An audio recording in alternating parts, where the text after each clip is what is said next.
المرسلين على صراط مستقيم تنزيل العزيز الرحيم لتنذر قوما ما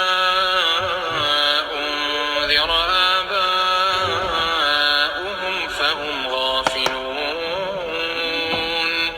لقد حق القول على أكثرهم فهم لا يؤمنون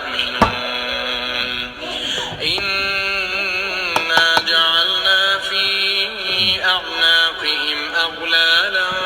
فهي إلى الأذقان فهم مقمحون وجعلنا من بين أيديهم سدا وجعلنا